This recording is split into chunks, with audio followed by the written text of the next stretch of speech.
আসসালামু আলাইকুম, স্বাগত তাসিন টিউটোরিয়ালসে। আজকে আমরা দেখব টেক্সটের ভিতরে শেডিং কিভাবে করে।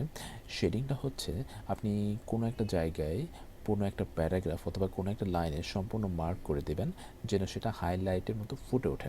হ্যাঁ, এটা কিন্তু আবার হাইলাইটার না। যেরকম ধরুন আমি চাচ্ছি আমাদের এই প্রথম যে প্যারাগ্রাফটা আছে, প্রথম প্যারাটা আমি শেডিং করব। তাহলে আমাদের প্রথমে সিলেক্ট করতে হবে, সিলেক্ট করে এই প্যারাগ্রাফ অংশে গিয়ে শেডিং। ডো ব্রাউনে আমাদের পর্যাপ্ত পরিমাণ রং আছে।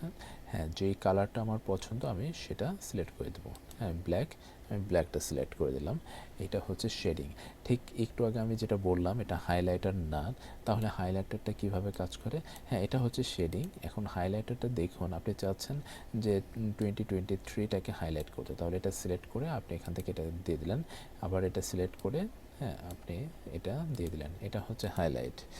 আচ্ছা, এইখানে আবার আরেকটা কাজ করে, এই যে যদি আপনি সম্পূর্ণ প্যারাগ্রাফটাকে হাইলাইট করতে চান সেক্ষেত্রে পার্থক্যটা কোথায় হচ্ছে? এখানে কিন্তু হাইলাইটের দুইটা লাইনের মাঝখানে ফাঁকা হচ্ছে, মানে আপনি হাইলাইট করেছেন, কিন্তু শেডিং যখন করবেন সেখানে কিন্তু দুইটা লাইনের মাঝে কোনো ফাঁকা থাকবে না, সম্পূর্ণ প্যারাগ্রাফটাই শেডিং হয়ে যাবে। এইটাই হচ্ছে হাইলাইট আর শেডিংয়ের ভিতরে পার্থক্য।